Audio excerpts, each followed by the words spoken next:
everyone, and welcome back to the Brad Burns Bridges podcast. I'm Brad. And I'm Bridges. We ended up skipping a week for Thanksgiving, but we are back. We've got a lot of stuff to talk about with the Thanksgiving Day rivalry games. Another hog season has come to an end. So we'll get into all this stuff. We've actually got some crazy breaking news that has happened today. So this is going to be a very exciting podcast. To recap the picks from last week, Brad with another 5 of 5. He really needed it. I had a really tough week, 2 of 5. That puts our totals at I'm 36 of 55. Brad is 33 of 55 going into the last week of pretty much the regular season of picks that we're doing before we get into bowl season. So that's a big jump that he's made on me. But we have a huge guest today, Brad. Ever since we started this thing, it's been my goal to get him on here. He has been a lifetime Razorback fan. He's seen a lot of heartbreak, a lot of really good times. I couldn't think of a better guy to bring on the pod with all this news occurring. So without further ado, let me welcome my father, Big Bridge, into the podcast. Let's go. Go. Come on, Big Bridge is in the house. Oh, yeah, baby. Here we go. Man, y'all picked the best guest on the best day. We're ready to go. We're ready to go. But first, but you notice my old hog hat here? This Dude, is the I one see that, it. We can't hear you, Bridge. You've got your headphones on. You got to keep them on. All right, man. That was his deal. But real quick, I have to thank my sponsors, New Province and Flyway Brewing. If you guys have never been there, you need to check them out. They got some great beers. This is personally my favorite beer in the world. I love the New Province beers. Go out and enjoy Fayetteville. Heck yeah. Well, before we get into the breaking news that happened today, Bridge, another football season has come to an end for the Razorbacks. It's been an exciting day today, but it really hasn't been an exciting football season. With that being said, man, Pittman's coming back. What's your stance with this? What were your highs from the season that you think are positives looking into next year, and what was a real bummer for you? I think the whole season boils down to the offensive line. I mean, I'm speaking in tongues. I mean, people don't seem, our offensive line was horrible. We got to do a lot better job. We got to bring some transfers in. We got to pay some big time dudes to come in here and flip that thing around. I think we're headed in the right direction. Yeah. Disappointed in the way Sam Pittman, I like him as a person. I think he's a great person. I think he's obviously a really good position coach, but he's not a head coach. He doesn't think ahead. His planning for games and in-game situations is terrible. Yeah. But everybody likes him. He's good for the state. Let's rock and roll. Let's rock and roll. What was your if you could point out a positive or a moment in the season that really stood out to you, was there one, and could you share that with us?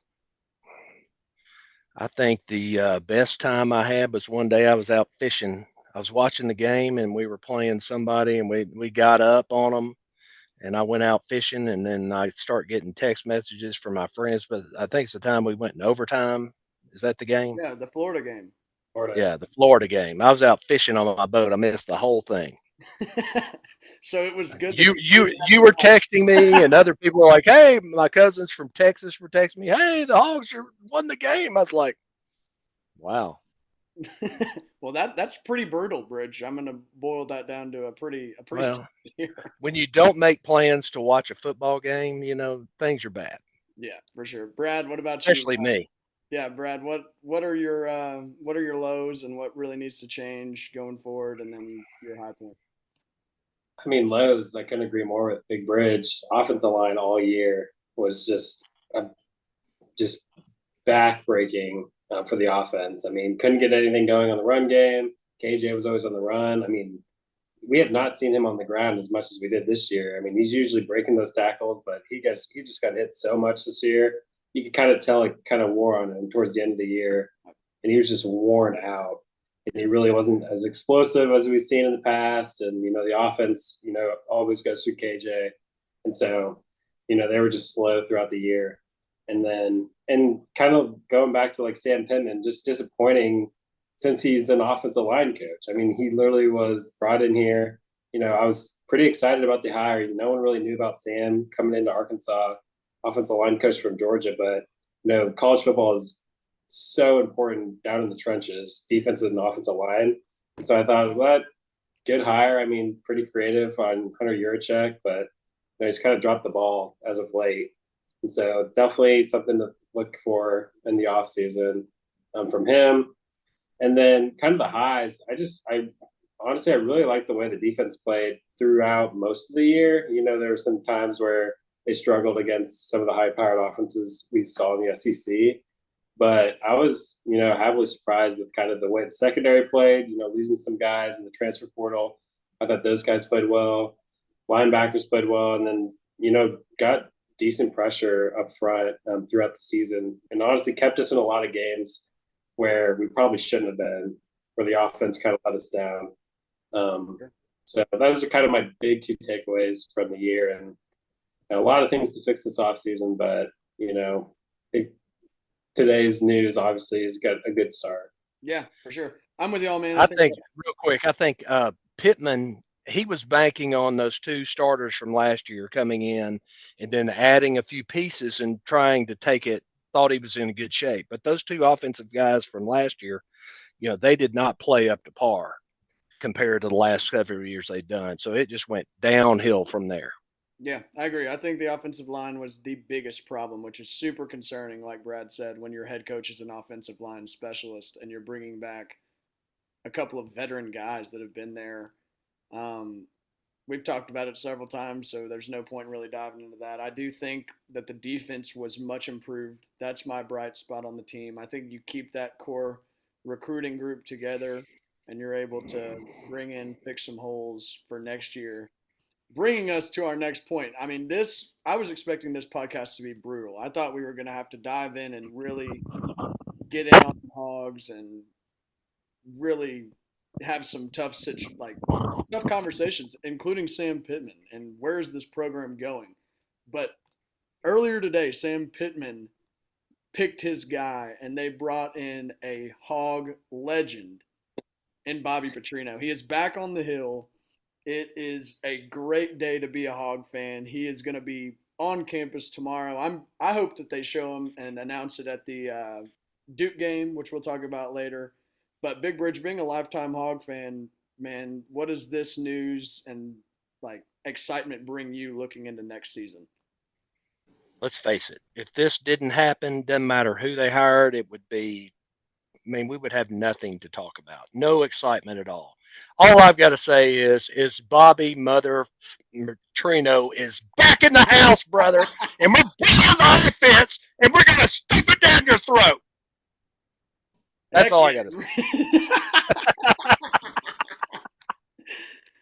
All right, Brad, what do you think about the situation? I think it's awesome as well. Unlike you guys, I didn't grow up an Arkansas fan, so I kind of missed out on the glory days with him. I couldn't even tell you what years he was coach. Was it 2011, 12 era, close to there? Late, early 2010s. Early 2000. Okay, yeah. So I mean, I always knew of him. Really good coach, a lot of places. Great offensive mind. Honestly, did some good things at A&M before that. I thought that their offense looked pretty good. Yeah, before that train wreck just went off the rails. But yeah, their offense, especially against us and in AT&T Stadium, they were rolling pretty well. And so it's kind of funny how he's kind of transitioned into that coordinator role. Last time we saw him in the head coaching role with Missouri State. Now did fine as a coordinator for A&M. Almost beat us with Missouri State too. Should have won that game. Yeah. I mean, you say that this is Sam Pittman's greatest hire or best hire. I mean, I'm sure he had some role in it, but Hunter Yurachek, he's had the pulse of the fan base digging on him in social media, media, everybody's talking about this program across the country. He needed somebody with Arkansas ties that if he came in here, I mean, basically what he did is he gave Bobby Petrino a chance to come back, put his demons to rest, be a better person, coach the Razorbacks, and eventually take Sam Pittman's job, is what this is set up to be. So I'm calling it right now. That's what's going to happen. He went out for the fan base, for the players, for the school, for the entire state, and said, we're going to make this is a hire that's going to create some things. But, in the end, this guy's here because everybody loved him. I know they say some of the players didn't like him, but I would think he's grown a little bit and changed. He has to have changed with all the problems that he encountered here. Yeah, you make a good point. Yurchek almost went with the conservative choice of going with Pittman coming back next year. So it was his hands were like tied. He had to do something splashy, and this would obviously be that splashy hire that you kind of talked about. For sure. I find it so funny. So we have this past week, ever since the Missouri game, the national media has been talking about how hot Sam Pittman's seat is. That this whole deal is in shambles. The Razorback football program, what is going on with it? They're bringing back Sam Pittman, and within hours, Bobby Petrino is hired, and this fan base erupts again. And it's like, hey, we didn't just, who cares? We just went 4-8. Like, we're back, baby. We're losing people in the portal, and Bobby Petrino gets announced, and all the world's, the problems are solved. Everything's going to be fixed going into the next year. So I think this is exactly the type of hire that you had to have. And I'm with you, Big Bridge. I don't think that there's a single person that fits that bill other than Bobby Petrino. You could have gone out and gotten several really great coordinators, and you would have not have gotten this reaction. I am super pumped and looking forward. I will be renewing my season tickets for next year. I was thinking about it on the way home. I might call them tomorrow. Make sure that I have those bad boys. No, you got to stay in there so you each year you get better and better and better, and try not to give us the least amount you can. For sure. Well, do y'all have anything else on this Bobby Petrino situation, or should we move into the next little deal? All I know is thank God he was hired. This is going to be a great offseason, but I hope the Arkansas media, as Jake and I were talking last weekend, the preseason, oh yeah, the defensive lines, the offense, they're going back and forth. And we figured out, well, the offensive line wasn't worth a flip. So, I hope that they keep it honest and have those issues addressed and communicate it properly to the fan base in the preseason. So expectations aren't just blown out of proportion like they were this year. Yeah, 100%. I agree. Well, moving on, the Razorbacks have announced their new NIL program actually today, like at 2 hours before the hiring of Bobby Petrino. This has been talked about for a while. We're going to have more money available, better deals for players going forward, attract some higher talent through the portal and with recruiting and all that. That being said, Brad, what do you think? Like, how big of a factor is this in today's realm of college football, and how big of an impact can this make to the Razorback program next year? Yeah, I think it's huge. A lot of the top tier programs you've seen kind of organize these NIL collectives, they kind of call them. And I think they've been super effective. In one way, it kind of treats these athletes as like salaried players. It's a lot more organized. They're able to throw around numbers in the transfer portal, recruiting that are very similar to just like a normal NFL contract. And so it's going to help a lot with recruiting. Someone I've seen already get, a ton of offers is the quarterback for Washington State. Yep. He's already been offered like 7 figures, dude. Yeah. Exactly. And you don't have that without something like this to where you can organize that NIL money wherever it comes from, whether it's local dealerships, JB Hunt, whatever. But something having like this to keep it organized and under Yurchek's kind of realm of authority, I think is really effective. And we'll see. I mean, we've kind of been slow on the pace of NIL so far, so hopefully this can kind of get us back to par with the SEC and get some talent in here. Yeah, sweet. Bridge, what do you think? Real quickly, NIL is a circus. I mean, we're trying to, what we've done is just to even get our name kind of mentioned in that upper realm of NIL, supposedly. I don't know what the numbers they're talking about, but if you want to play, you got to pay. And that's just the way it is. And it's going to get really freaking crazy. You're going to have, just KJ perspective. Do I go to the pros and maybe have a chance to get drafted, maybe get a contract and sign some kind of deal, or I can stay at Arkansas and make $1.5 million. I mean, I'm no rocket scientist, but you're going to have a lot of players choosing to stay in college because they can make more money and have a guarantee versus moving to the pros. So it's going to change the life, and then people are going to switch around every year. So it's just a circus. Yeah, I mean, we're seeing this with Colorado's quarterback, Chris Sanders, who would be a first-round draft pick on a bunch of mock drafts going forward, and he's already made the announcement coming back to college, given his dad's the coach. But I mean, that dude's driving around in crazy cars and He making might have he millions. might have few problems, but money ain't one of them. Yeah, that's for sure too. But I mean, you're right. I think you're going to see players stick around longer, guaranteed money. College is a great time, and they get their degree. It's not a horrible thing. So, we'll see where that takes us. Let's hop into Razorback basketball. Last week, the Hogs traveled and played in the Battle for Atlantis tournament, and they ended up going 1 of 2, with their only win being at Stanford, losing a tough game to Memphis that was relatively close, and then kind of get it handed to them by North Carolina. With that being said, what is your concern level with the Razorback basketball program, Big Bridge? My concern, if you watch the post or the pre-Duke interview with Musselman, where he said he came back and watched all of the tape of the 3 games himself, the 2 days prior, 2 days after leaving. For the head coach to do that, he is seriously concerned about defense, about players' roles and what they're doing. They are completely out of whack. But I will say we've got one of the best, if not the best, basketball coach in the country. He's always figured out the way to do it. He did it at Nevada with a lot less talent. He's going to do it. He's going to figure it out. It might take long. I mean, people need to calm down and let's just let him do his thing. Yeah, I agree. Brad, what do you think? Yeah, I agree. My stress level is low at this point. These early season round robin tournaments, the non conference, it's always kind of a crapshoot.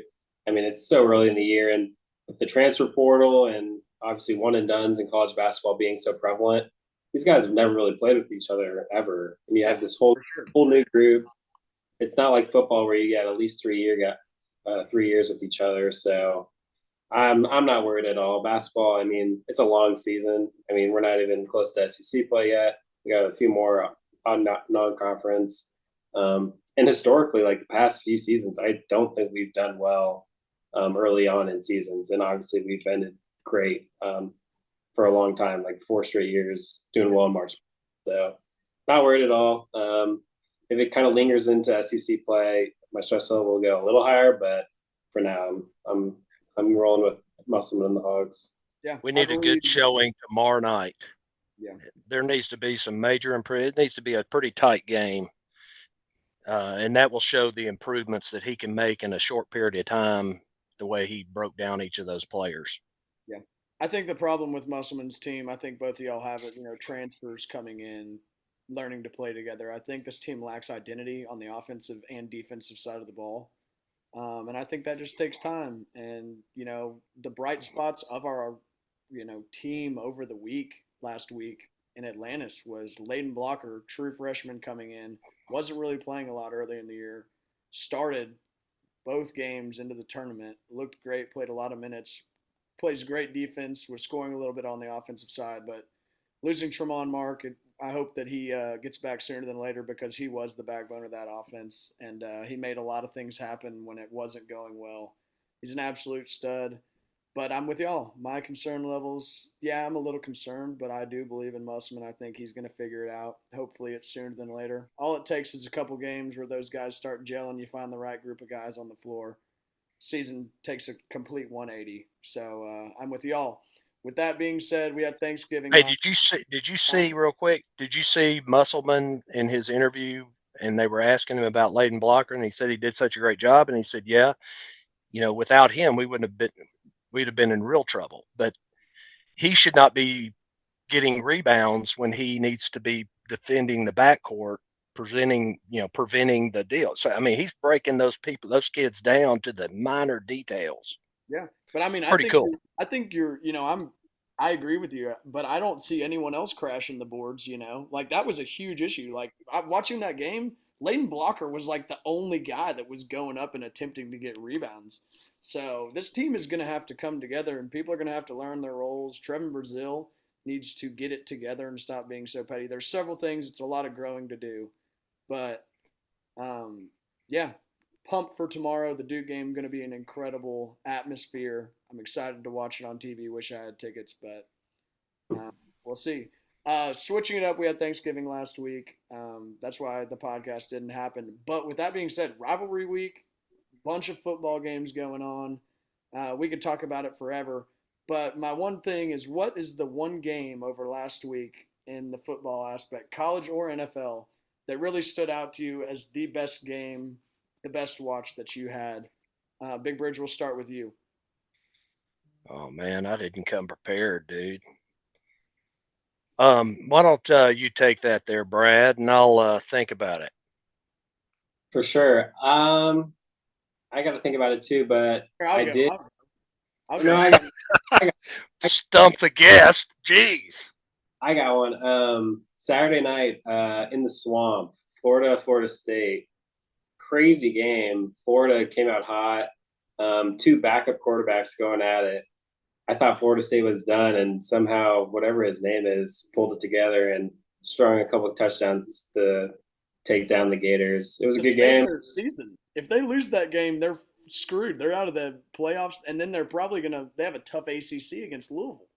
Exactly. Yeah, I thought that was an underrated game. Not a lot of people were watching that. That was pretty cool. Yeah. But I'm gonna let Jake tell you mine because we were sitting there on the couch watching all the games together. So if whatever he picks, I'm sure I'm good with. Yeah. what do you think, Dave? I think it's hands down the Iron Bowl. Yeah, I think Auburn, Alabama every year. Like this was one of the years where, like, God, Auburn has looked very weird. Like they've looked good at times, they've looked horrible at times. They play at yeah. home against Bama. Bama's a huge favorite, and they and they dominate that game. And it's been weird because in this rivalry, you kind of see the penalties and all that stuff always go kind of Auburn's way. And it was cool to see several penalties get called and Alabama being on the short end of things, and then 4th and 30, like 4th and goal from the 32-yard line after a bad snap, and the Milrow miracle to keep them alive. Like they lose that game against Auburn and they go in and beat Georgia, they still don't make the CFP. So like Right. this was a huge game in the CFP race for me, because I believe now you're set up top 10 matchup. I think the biggest game of the week next week, Alabama Georgia, maybe the best game of the year that we're going to watch. So that's what I give it to. Crazy that they were able to pull that one out down to the last second and possession.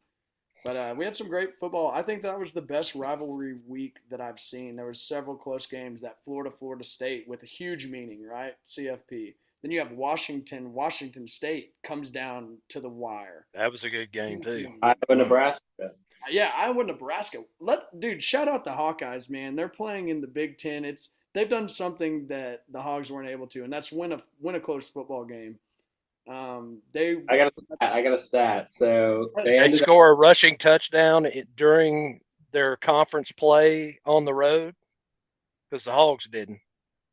I don't know. They averaged 247 yards per game, dead last in all of FBS. The most wins of any team in college football history that averaged 250 yards or less in a season. The most wins was 4, and they just got 10 wins. Yeah, I mean it's crazy. Like their quarterback goes down early, and everyone's like, "Oh my God!" Like Iowa's same old Iowa, man. And Deacon Hill, he did not look good all year. He hasn't looked good, but they found a way to win, man. It's crazy. Like, how is Arkansas 4-8 and Iowa with 2 Our and offensive line is absolutely horrible, or was horrible. I mean, they were horrible. KJ Jefferson had, I mean, he snapped the ball as soon as the ball, it takes a few tenths of a second for the ball to get to your hands. After that, he had maybe 1 second to do something. I mean, how the hell does that happen? Shit, I barely swallow in 1 second. I mean, that's tough, but I mean, you got to shout out the Hawkeyes. You got to get Dijon was out. Like their best player on the team wasn't playing, and they pull into Nebraska and beat them. Our five. I mean, it's crazy. I mean, Thank God nobody likes Nebraska. yeah, I mean, they're gonna beat Michigan this week and take them out of the freaking CFP. Isn't that right, Brad? We'll talk about that game later. Let's move on to our last topic. I'm gonna skip real quick back to college basketball. There was a lot of great tournaments, a lot of big games last week, ranked guys playing. I don't really want to deep dive into it, but right now, just since we're getting into the heat of getting close to conference play, who do you think is going to win it all? Who's the best team in college basketball at this point right now? Brad. It's hard. I mean, at this point, it's just a guess at this point, but I'll go with Purdue. I mean, I think they're ranked number one at this point. Yeah. Zach Edey looks great. It reminds me of Virginia 2018 losing first round to whoever the 16th seed, coming back the next year and winning the national championship. Purdue has the opportunity to do the same thing. They get a loaded roster. Like we've talked about NIL, Zach Edey, the Naismith Player of the Year is back, which is crazy. So yeah, they're loaded. They got a couple good wins in Maui, I think. Won that tournament, and so they look solid. And Big Ten is weak this year, so they're going to breeze through that and lock up a 1 seed. So they should be loaded for March. For sure. Bridge, who's the best team in college basketball at this point? I'm not a big Purdue fan. Even we beat them, and basically Musselman figured out obviously you got to find a way to stop the big guy. Once you stop him, you can beat them. So them getting 4 or 5 games in or whatever to get to the national championship, it's not going to happen. They're going to lose. I think I've only seen Kentucky that one time when we saw them last weekend, and those guys are very, very athletic and very good. I mean, they probably have 3 top 10 NBA selections in the draft next year. Yeah. I mean, those guys are coming together, and I think when it's all said and done, Kentucky's probably going to be standing at the top. You do? Yep. I was about to say, man, my 2 that I had in my head was one was Kentucky, one was Purdue. Man, Zach Edey has just looked incredible. Like 28 points average in Maui or something crazy like that against ranked teams. But right now, I would say Purdue, man. I think Kentucky down the road, they look really good with some young guys in there. Let's see how much they gel. And, that's the crazy thing about basketball, man. You could have the best team on paper, and, when it comes to March, that shit don't matter. So, oh, I didn't know we could cuss on here. Can we cuss? no, that was okay, sorry. I'm just kidding. With 10 minutes, let's go to back into college football, man. Championship week is here. There are some massive games. Real quick before we get into our picks, I want to know right now, what are your 4 playoff teams that you have projected, and who is your pick to win it all as of right now? We'll do this week to week, but so I'm coming back. Yeah. Who do you got winning? Who's your playoff team, Big Bridge? Man, I haven't even thought about that, but I'm going to hope Alabama beats Georgia. I'm going to say Alabama, Georgia, Texas, and Washington. So top you're 4. Betting that Michigan is going to lose to Iowa. That'd be crazy. I just think is Michigan ranked higher than Washington? Michigan's ranked higher than Washington. Michigan or Washington plays Oregon. But yeah, who do you got winning it all? Georgia. Sweet. Brad, 4 playoff teams. Who's your pick? Oh, Georgia, Michigan, Oregon, Texas, and I'll pick the Ducks to win it all. Damn it. Yeah, Dad gum. I am going. I'm going to go as well. I think Georgia finally beats Alabama in an SEC championship game. Oregon dominates Washington. They hop in. Michigan, and I am going to go Texas as well. I think the Ducks get out of there alive. The Ducks are a phenomenal team. The Ducks are really, really good. They've been looking great over the past weeks. I don't know how they lost. I I can't even don't know remember. how they lost either, man. They have How could Bo Nix look so freaking bad at that Auburn, and then he's like lighting it up over there? And they run a similar deal, and they probably have very similar athletes. Yeah, Is and the it must just be the Pac-12 has coaching and arguably the been better than the SEC this year. Like the Pac-12 has some high quality football teams over there. So yeah, it's For sure. crazy. Pac-12 this year. Huh? We've loved the Pac-12 this year. Pac-12, we've shown them a good amount of love. With that being said, man, let's move into our college pick'em. We've got 7 minutes, so we've got. If you want to say something about these games, go for it. We've got the time. Let's hop right into the Pac-12. Why don't we? We have a rematch: Oregon versus Washington. Washington won this game by 3 points earlier in the year, and Oregon missed a game-tying field goal at the end of that game. Oregon is favored by 9.5. Brad, this is a pretty big and disrespectful spread to the Huskies, who beat them earlier in the year. I will let you take this one, Brad. You already kind of said that you thought Oregon was in your CFP, but what's your thoughts behind this game? Yeah, I mean, I love Oregon. That is a huge line. 9.5 rematch, and Washington won the first time. It's a neutral site. It's gonna be in Vegas on Friday night.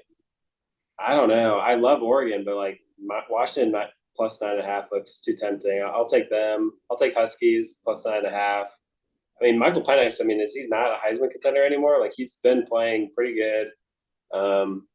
You got good weapons on the offense. Defense playing okay.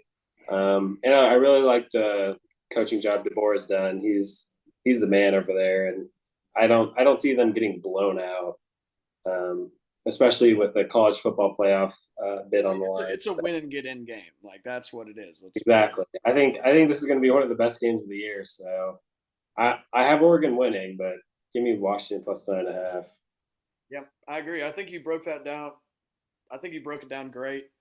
I don't think there's much that needs to be said on that front. I think that it's going to be a great game. Winner get in, high stakes. You got two Heisman quarterbacks going at it. Rematch. They've seen each other. They know each other well. Man, I think the Ducks look so good, and Washington has looked so bad. And I'm going to go Ducks minus 9.5 here. I think that they go in and make a statement and run into the CFP with a lot of momentum. Bridge. Well, let me first off say for all you folks that are watching, if I'm about to start naming picks, whatever I pick, you go against. I mean, go bet because I lose all the time. And with that said, I'm taking the Ducks. Immediately when you said that, even though I picked Washington in the Final Four just a minute ago, I think the Ducks are probably going to win that deal for sure. So we swayed you. Well, that's great. Thanks for ruining my pick, Bridge. Totally joking. Let's move into the Big 12, man. We were hoping for an Oklahoma-Texas rematch. Oklahoma State here instead. They're playing Texas. Texas is 14.5-point favorites. Big Bridge, I know you're a huge Texas fan, so I'll let you go. Well, in this case, I'm going to take Texas not to cover. So I'm taking Oklahoma State. Yep. Brad? I agree. I like Texas. I have them winning this game and advancing to the playoff, but 14.5 against Oklahoma State's a lot of points, especially Big 12 championships have come down to the wire as far as I can remember. Always a close game. Oklahoma State has picked it up. I mean, they dropped one real early against a non-conference opponent. They played real well against the Big 12. Obviously got that huge win against OU. Mike Gundy is he not up for Coach of the Year? I mean, what a hell of a job he's doing. Yeah, I think they play well against Texas, but they just don't have the talent to keep up. I think Sarkisian finally gets Texas to kind of where they want to be in the playoff, and we'll see what they do in there. But yeah, I got Oklahoma State plus 14.